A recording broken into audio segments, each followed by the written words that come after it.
Welcome back to part 2 of this edition of Friday 50/50. Yeah, I think it's that like you were saying, when you're ready for the teacher, that person appears in your life, that then you're ready for that step. Yeah. So, even the retreat that you did, the silent retreat that you did last year, was a real turning point for you too. Yeah, it was. And the thing that I'm finding really interesting, like I said after the retreat, is what always is there for me at the end of this, whatever step of the process I'm on, is what do I want to do now? Yeah. But it always plays with the actions I'm taking. So after the retreat, I was like, do I want to do the podcast? Do I want to, what do I want to do? And after this latest sort of healing and revelation, the same kind of thing came up where it was like, even, I'm writing this book and I've got this wonderful book coach, but it's a very historic book about a different part of my life. It's autobiographical fiction, so it's largely based on me but will be fiction. Yeah. But even that, I'm like, do I want to go back there now? And I don't know if I want to write about that now because I feel like it's very old now. Yeah, I understand. Yeah. So it's hard wanting to... What is it? I do want to make a contribution, and I've realised it actually doesn't really come from that place of needing to please or needing to. It comes from, well, if I can, why not? Yes. Right? Yeah. And if I can and enjoy it and not be a martyr, why not do that? And I'm curious now. It's the more I learn, the less sure I get, and it's a very strange thing to have as an ongoing experience, right? Yeah. Since the retreat, whereas 6-7 months later, and I'm like, wow, I'm less clear. I'm probably more calm in that limbo or more calm with the instability.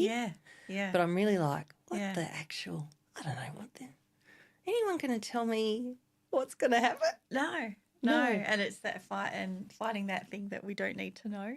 We just need to follow what we're doing. So, and I think was it Peter Slocum that said on here, if you don't keep growing, if you don't look back on yourself and from a couple of years ago and think, look at those things I thought, look how far I've come. We're just going to keep doing that. We're just eternal learners. So every year we're going to look back on the year before and go, I started off there and now I'm here. But isn't that the best way to be? Who wants to be the same person that they were before? Well, it depends on what you think your thought of what life is for is. So people have a different belief system in life. Some people probably aren't aware of what even their belief system is. It was Tasha Broomhall who said that. If we don't look back and feel a bit embarrassed about who the old version was, we haven't really grown. We haven't really grown, So my belief system is that we're here to evolve. I don't know why I got that, where I got it from, but I feel like if I look at my own life or look at the decisions I make, the decision I made at some point was the whole thing is to get cleaner, clearer, dump as much shit as possible, become the best person I can with the least negative impact on myself or others. So when they interviewed Peter Crone about this idea, he actually said that is, in his opinion, that's really the point of one's life. And then one will do whatever they do with that. And he was talking about the idea of, like you're saying, the faith and kind of courage to go, well, things will show up as they're meant to and I'm okay. I'll just keep going in what I feel's true and not forced, I suppose, right? So before we started recording today, I've always wanted to talk to Carly Lyon on this, and I really admire her. I love the stuff she shares. It's been fantastically useful for me for a couple of years now. Anyway, we're about to start and I get an email from Carly Lyon saying, can I come on the podcast? Awesome.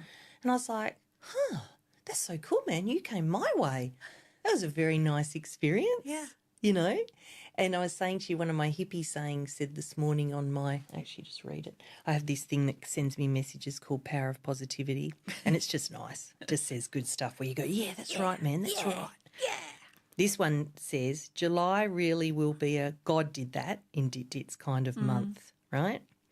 There is a lot in here. Yeah, it's called Power of Positivity. If anyone likes to receive little, you get them, girl or boy, messages, it's a nice thing to have on soft Facebook, right?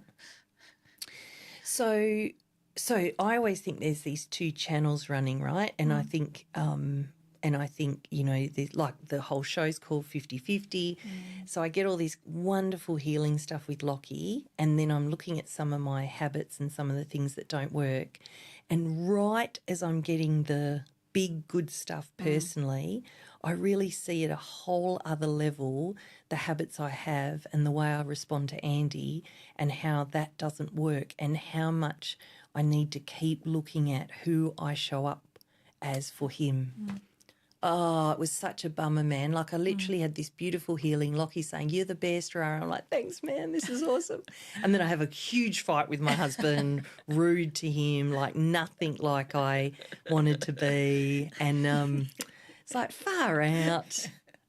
I get why people go and sit in caves because it's really easy to behave when you're on your own, you know? I'm laughing in camaraderie because that's like my coaching sessions where I'm like, you know, I'm like, oh, the same freaking shit again. And it's like, yes, that shit will just keep coming up. Like, because the pattern's so ingrained, it just gets smarter. I know. And actually, Andy But, you know, we get quicker at spotting it, so. Well, so I talked to Andy the other night, so we had this big fight, terrible, and I really was like, oh, God. But I said, we really need to figure out how to, because we have, like you said, these same repetitive things will happen, right? Yeah. Anyway, I'm having a talk with him the other night post this drama and said, you know, I'm really committed to us having a good time, but there's things we both do that are kind of the worst for the other person and this and that. Anyway, he said, which was super useful and it's connected to what you just said, he said, one of the things, Tamara, that will help, I think, is if you can shift from this completion mindset you've got, like I just want it to be fixed, to we are two individuals with two family histories, two personalities. We are always going to have to keep moving through what works and what doesn't. Yeah. We have to learn and grow. We've already learnt from this last argument and changed several things that have already been better. He said, you know, if you can look at it from that point of view, that we're always heading in the right direction rather than, well, I want this sorted now. I want to be the perfect wife that never gets angry. You know, want to tick that off. I really do want to cross that off the list. Yeah. And so it was really releasing and helpful for me when he said, what about if it was not as easy as just ticking it off between two separate human beings, but the intention is that we continue to move in that positive direction like we tend to do. So on our wedding rings it says always back to happy. It's engraved ABTH. And we have a lot of faith in our marriage because we can actually talk, which is pretty unusual. Yeah. We can talk. We're both committed to it being a good thing, and we work through stuff. Yeah. But yeah, in the middle of something where both of us are being our worst selves and most hurtful to one another, it's like I want to go and sit in a cave. I'm really good on my own in a cave with no one talking to me. It's amazing, isn't it? Yes, it is. I was looking at a couple of friends the other day, and I think they're having a bit of a hard time. And they're wonderful. Both of them are wonderful. And I was thinking, oh, this communication thing's no joke, right? Yeah. Like they really, if they could talk, I reckon there'd just be so fewer problems. Yeah. I'm just looking up, see if I can find it easily. Oh, here it is. So forgive me, you and the audience. I just want to read this whole thing because it's totally connected to what we were just saying. So I don't know this fellow. His name's Cody Brett, C-O-D-Y Brett, Facebook guy. I would guess American from Cody Brett, but might not be.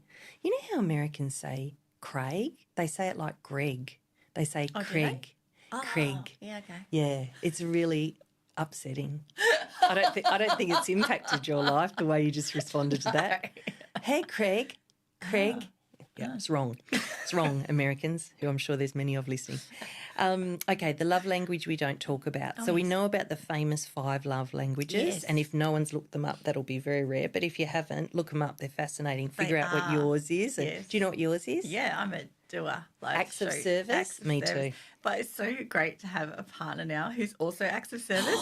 So we're constantly trying to outdo each other with who gets the cup of tea for the other one first. You know, like it's fantastic. I actually think it could be a key to having a very easy relationship having the same love language. Yeah. Yeah, no. And doing is very productive. It is. So the dishwasher gets done, the laundry gets done, cup of teas get made for each other. Because we're all like, what do you need? What do you need? What do you need? I'm a bit jealous because mine's acts of service. Oh, is it? Yeah, and I would love having an active service partner. I've been really enjoying it. Oh, you would be. I've got a quality time partner. Oh, yeah. Quality time. And so tricky because that involves talking. Yeah. I have to be interested in things like space and microscopes and go, oh, yes. And really be more generous, right? Yeah. But then, of course, same in response. If I'm running around packing the dishwasher and being grumpy, it's not much good to Andy. So when you don't have a matching one, you really got to, Yeah, I'm quite happy with the service. Yeah, no need to show off. We've got it. It really works. I actually am happy for you. Yeah. Okay, the love language we don't talk about. So it's the quiet act of someone choosing to work on themselves, not just for their own sake, but for the health of relationship. It's easy to say that's just how I am and expect others to accept our flaws and triggers as unchangeable parts of us. Do you remember Homer Simpson on an episode 1,000 years ago going, well, excuse me if I have all these problems and never want to work on them? So I'll read the last line and then keep going. It's easy to say that's just how I am and expect others to accept our flaws and triggers as unchangeable parts of us.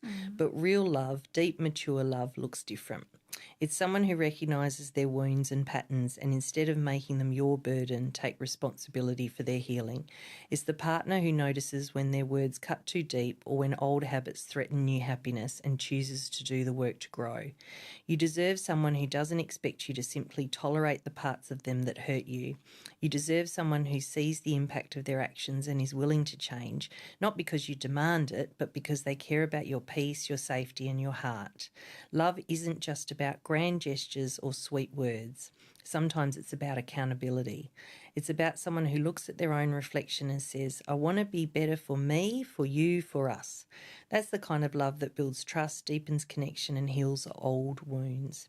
Always remember, you're worthy of a love that grows, of a partner who chooses healing over excuses, effort over complacency. Don't settle for less than someone who's willing to do the work because that's a love language that will last a lifetime. My partner before Andy, I read a book in desperation towards the end of the relationship and it was called Too Good to Leave, Too Bad to Stay. It's a fantastic book if you're very confused like I was. It was terrible. Anyway, one of the chapters said, is there off-the-table-itis in the relationship, which means you can't raise certain topics? And that was very strong in that relationship and it made me realise I'm not someone, I have a lot of friends, I think, who don't have to have their husbands talk through stuff. I don't know how they do it, but they can manage having pretty uncommunicative partners, but I can't. Like, I just can't. I can't not have that be a part of the relationship where you can actually talk to one another, you know? Yeah. And, yeah, that off-the-table-itis, well, it's just how I am. Something really deadening about that, I reckon. Like if you've got a partner who's really upsetting you and they go, well, that's how I am, like it or lump it. It's like, oh, there was a part in that, what you just read about people willing to look at their wounds. Yeah. Because it all comes from that, doesn't it? Like it? these reactions that we have, these patterns that we have. And the wound doesn't have to be like, you know, life or death stuff. It's just stuff that happened when you were a kid and you had these innocent views of the world and you decided that that's the way the world worked from a child's point of view, a very immature place. Yes. Of something happened to you one day and you go, oh, well, I'm not going to be good enough if this doesn't happen. And you just decide that. That's right. And then you're stuck with that your whole of your life. That's right. But they don't have to be like, you know, I was assaulted or whatever. I know. It's something, some of them could just be, you know, your lunch money got stolen. I know. It was something not trivial, but you would think, well, why would you have trauma from that? That's or why would you right. have a wound? But something happened and you decided that that meant something about you. That's right. And then you proceed with that meaning for your whole life. And it's not until you stop and look at that stuff and go, God, why do I think like that? Why do I react that way when someone tries to steal my lunch money again? It's true. It's true. Because you make a really great point. When you're a kid, I think an adult would go, but what? That's not even a big deal. Yeah. But we weren't adults. No. We were kids. And it's one of the reasons I try and communicate a lot with Sam, because I think if I don't explain what's happened, he's much more likely to make something up that's not right. Yeah. Now, is this kid going to need therapy? Absolutely, right? I've met Everyone Andy and should I. have therapy. I've met Andy and I. There's no escaping. I think everyone should have therapy. Well, I just think therapy's great. I mean, it's clearly useful. Well, being interested in how one can heal, I think, is good for everyone, right? Yeah. Because like you said, it all comes from the wounds. It all comes from the decisions, and when we live from those things, there has to be an impact. Now, sometimes wounding means the person becomes prolific, right? Like often if you look at some of the most successful people, they will be driven by a fundamental belief that they're shit, right? Yes. And they will do incredible things, change the world. Yeah. Blessings, trying good to on you. fill that hole, inside of themselves that says, I'm not good enough or something. Yeah, because the better and more at ease I feel with myself, the less sure I am that I'm going to make a great impact in the world. Because I'm like, if I'm not driven by a need to be better than I am, what do I actually want to do? Yeah. And I do feel a bit fork in the road at the moment where it's like, geez, am I going to try and have some sort of big impact, which has always been a driver, but always been a driver from need, like from lack. Yeah. I'm like, shit, imagine if I end up feeling good enough that I go, I can actually be very ordinary and anonymous, and that might be a good thing to be. It's like, gasp. It really is. For me, it's like, gasp. Imagine if that was the case. Yeah. And would that be okay? Like, surely I'm meant to do something more important than my little life. Fascinating. Yeah. What could be more important than living your best life? Well, you and I have discussed this a lot. So the lady, Donna Ashworth, famous Scottish poet, she talked about this idea of the schmozzle that the world is, and as we know, it just gets more and more exciting in the wrong way. Yeah. And she was saying this work that we're talking about, this living our best life, being most peaceful, being most loving, there is a belief system that says the more people that can do that, the more rippling effect of that, the more it energetically affects the world, right? Yeah. And certainly I believe that the saner I am, the more healed I am, the more loving, the impact of me as I bump into people like on a pinball machine throughout my life is going to be much more positive than negative, right? And then they bump into the next person. Yeah, I feel that. Oh, here's a really simple example. It's so simple, but it made me feel good. It actually was what spawned our big fight, but I won't bore you with that part. So Sam wants to be this very particular dress up for Halloween. It's this monster thing. It's huge, and he has to have stilts on his back feet and crutches on the front, and he walks along like this creepy stilt guy. It's no joke. Oops, sorry, Grayson, hit the microphone. It's no joke, right? So we're putting together all the different pieces. The stilts are what are called drywall stilts, where plasterers use them. Right? I want some of those. Okay. They just look like fun. Yeah. So to buy them new, minimum 150 up to about 450. Go on Gumtree, which I never go on because it's a scammer's paradise now, and look for these drywall stilts. And a fellow's got them for sale, $40. Really? Yeah. But the straps are broken. And I said, well, maybe I can just tape his feet into them, not realising that the straps release if you fall. Oh, right. So you can get off. Yeah, hence the fight where Andy was like, how do you think this kid's going to... And I'm like, I've worked all week trying to find these cheap stilts, right? Off we go. Anyway, we rock up to the place, have the argument, don't take the stilts, and I leave the money for the fellow. So it's $40, and I leave the money for the fellow. And I message him when I get home and say, hey, buddy, I didn't take the stilts because you were right, because he said, I don't know if they'll work for your kid. And he was very nice on Gumtree. And I said, I think you're right. They're not going to work, but I left you the money. And he wrote back, what'd you do that for? You didn't need to do that. Yeah. And I wrote back, well, I think fair's fair. You've been talking to me all week. Yeah. I said I was going to buy them. Yeah. You already told me they probably wouldn't work. Yeah. So I've left the money for you. And I said, just take it as good karma for being a good person online. He was just decent and honest and not the thing that upsets so many people all the time, disrespect, unthoughtfulness, all that. Yeah. And he wrote back, okay, I will. Thanks very much and best wishes to you. Yeah. And I wrote back, same to you. And I thought that was worth $40, right? Yes, I could rationalise. I didn't fucking buy them. I'm not going to, and Andy said, don't pay him. You haven't bought them. And I said, well, I had a verbal contract. Yeah. And he could have sold them to someone else in the meantime. In the meantime, he gave me days to come and pick them up. He spent time going back and forth with me. Yeah. He didn't try and lie to me and say, oh, they'll be perfect. He said, look, I don't even think they probably work for your kid. It was me that said, no. I really want them, So, it's such a silly example on one hand, but it's actually, it's like when I said to Big Don Smoked Meats, you're having an impact on people. By the way, never had a negative comment still. Keeping my eye out. I don't want to claim it. Betty said I could, but geez, it's pleasing. That whole thing has changed from the pitchfork torch to he's so reasonable with people now. Yeah. Pretty much no matter what they say, he's like, sorry, buddy, try again. Or, it sells out in a minute. Best of luck to you. I'm like, oh, my God. Yeah. And he's got an audience of thousands. Yeah. That's the ripple. I mean, if that worked, that's the ripple, right?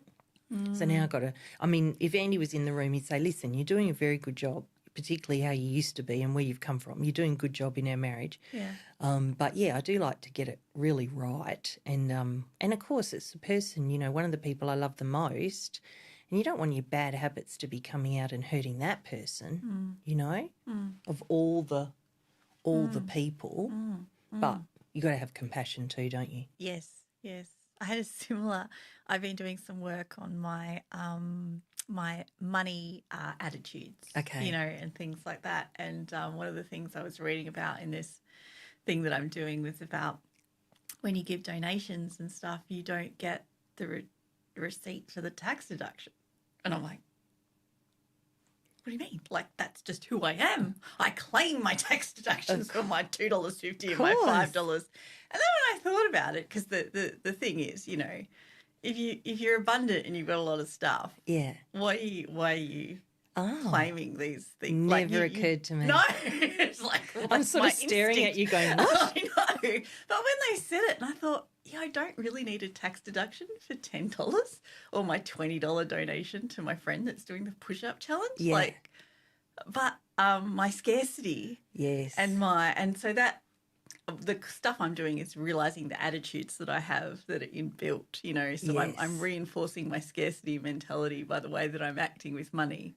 And it's been really helpful. But, that just landed with me, like, why do I claim my $2.50 and $5? Like, but I really thought about it. I was like, that behaviour is a bit, like... it's a bit like the $40 thing. Like, you had that experience. I've paid charity. I'm giving charity. Yeah. I don't really need to do my tax deduction, but it's my scarcity thing. It's like, oh, you've got to claim it back. But I'm like, no, my tax money goes to good places to pay for aged care and things like that. Why do I need my tax deduction? Yeah, isn't it? So it was a real like, oh my God, I'm doing this. Yeah. But also I think that, as I call it, the collective conscience, like I was like, what? You don't do the tax deduction? Like, that's how I rationalise. I'll say to Andy, I'll say, can I donate to this? And he'll say, is it tax deductible? And I'll say, yes. And that's how I get to donate, right? So I'm like, ooh, like Luna would do, head tilt. That's what But I think if one would argue the collective conscience is a scarcity mindset. Yeah. So what we all think is there's not enough and all the rest. It's like I was watching. It was sort of going, you budget and you pay yourself, you do this, you do that, and you have a certain amount you allocate to charity and you send it and it's gone and you just go, and that's it. My thing. And I was like, well. Yeah, it is, whoa. And you're right. If you don't deduct it, you pay a little bit more tax, and let's face it, it's a little bit more. And then if you're like, well, I have enough money, I can help out other people. Yeah. Yeah, it's like, really, but I've still got to think about it because it's really like, what the? It's so confronting. It is. It is. Yeah, that whole abundancy thing is going to be really key. It's already coming in. We've got I'm starting to get this people come to me, Carly coming to me. Our next guest interview is the biggest star I've ever had because it's Michelle Cowan, the head of the women's AFLW at the Eagles. How exciting. Come on now. I was thinking about her. We met. We had a really nice time, met for 5 minutes. She's listened to the podcast before and sent me a nice message. And I thought, I want to talk to Michelle Cowan because, of course, I've just had this who do I want to talk to thing. And I thought, I want to talk to Michelle Cowan. I thought, she'll be too busy and all the rest. And she said, yeah, I'd love to. Yeah. So that's sort of part of that, why not? You know, as I talk to different people, reach out. Carly coming to me was kind of an abundant thing. Yes. And then with one of our clients, which for confidentiality I won't go into a lot of detail, but with one of our clients where I sort of had a worry around scarcity and a worry around things, a number of things have happened that have allowed a possible future abundance with that client that I didn't expect. And as I try and loosen this grip up on scarcity, me too. It's like, you should be worried. Be worried. You don't know what happened if you don't be worried. If you don't worry constantly. It's such a superstition, isn't it? Like the worry will keep the problem at bay. Yeah. And this is one area of my life I thought I was good at. So I'm really being exposed now to like, I'm good with money. Yeah. That's not my problem. It's my attitudes. Yes. And it's quite, I'm doing that. I'm here again, you know. I know. Back in the weeds. I know. Unpacking the wounds. It's so disappointing, isn't it? It's exciting though, because like now we know that there's something on the other side. We've got enough evidence to go. Yeah, this is going to be good at the end. I think that's a really good point to make. Many people, certainly I'd say the majority of people that would listen to this are interested in their healing because otherwise why would you, right? Yeah.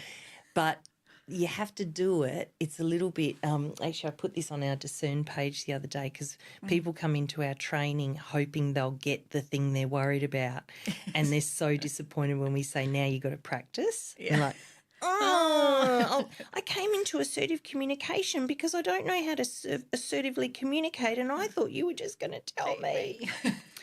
And it's always a gag I say early on in the day, now you're going to have to practice. And they're like, shit. But I said to Lockie when he said, I haven't seen anyone cry that freely, I said, it's because of my landmark training. Yeah. And that was 20 years ago. It was hell on earth. But I had to keep facing being vulnerable, opening up what was there. Yeah. Yes, I think I'd do it a little bit differently in hindsight, but it certainly created a platform to feel secure that, don't worry, we'll just work through it and something new will come up that's better, right? We had to do this thing at Landmark, can't remember which course it was a part of. You had to go up the front of the room and there was a poem about being a fly and you had to fully self-express the poem. And I won't do it because of the noise levels, and I don't remember the poem, of course, but you had to keep doing it until you were fully expressed. And you'd end up leaping, shouting, crying, laughing. It was like get rid of anything that's trying to make you look good or contained. I think I did it 6 times before they said, all right, that'll do. I was like, because you're doing it in front of 30 people. Yeah. I'm a fly, whatever it was. That just sounds like me last week at musical improv. I was going to say, improv, you're used to it. But it kind of is, you're used to it because it's expression, free expression, right? Yes, it is. It's permission. It is permission. So this is the line. Rumi said, as you start to walk on the way appears. Clarity doesn't come before action, it comes from action. So Rumi said, who I think was God, as you start to walk on the way appears. Clarity doesn't come before action, it comes from action. Yeah, learning that. And that's very much now, right? Like I'm literally putting one foot in front of the other and going, I hope there's going to be a pathway when I take the next step. Yeah. It's so exciting being on this journey with you. Like I'm cheering you on, you're cheering me on. I know. Like, yay! I know. It actually is mutual cheering. Yeah, we haven't had a dissimilar path, have we? Since we've spent more time together with this, since before this, there was a lot of alignment with, and I think it's not just you and I. Like if I think about what the spiritual people are talking about or what people who are working on the same kind of stuff. Like last month when it was all around heal, there's an opportunity. It was so loud, like go for it, you know, and everyone was talking about that dumping stuff. And now there's this feeling of sort of consolidation and faith in what's going to come from that. That's what I would say is happening now. And it's nerve-wracking trying to have that faith. Yeah. And it's okay too. It's like, all right, I don't know what this is going to be.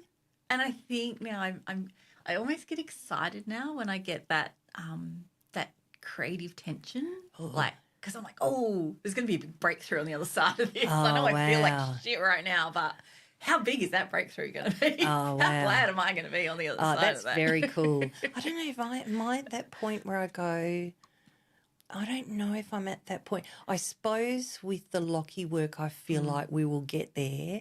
And because of the support, you know, he's given me this very solid support to work through stuff that's been very challenging. So I think that has helped a lot with that sense of faith.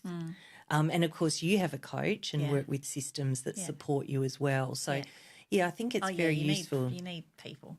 Oh, yeah, you need people. It's not a solitary journey. Well, a bit tricky on your own because you can get pretty lost, I think. Oh, yeah. Nah, I would never have got as far as I've got. Would be stuck in there. Well, I think because you made the choices you did to reach out or took what was offered, I think that's the best bit is if you go, you know, I always say do what calls to you. If something goes, hey, this would be a good thing, and then you don't do it, that's probably the decision that's not as helpful. Yeah. If you go, come on. Yeah. But I get it takes courage, but I would say that thing about the first time takes the most courage and then the next time less. So now if I think, because I'm now very clear stuff's going to come up for the rest of my life, I like to pretend that's not true because of my completion mindset. Tick. But, okay, let's say that that's not real. Then disappointed every time. I know, like, there's more. I mean, I don't know why I think there'd ever be a time when it's all done. It's like, and now I am God. Welcome. So there's always going to be more, but you're right, it gets less and less daunting. So the thing is to just keep going and to actually risk it, particularly if you've been someone who hasn't wanted to go there, has been very frightened to go there. Yeah. It's much less bad than you think. Yeah. Oh, Andy had this great thing. I said you should call a book this, The Terror of the Parentheses.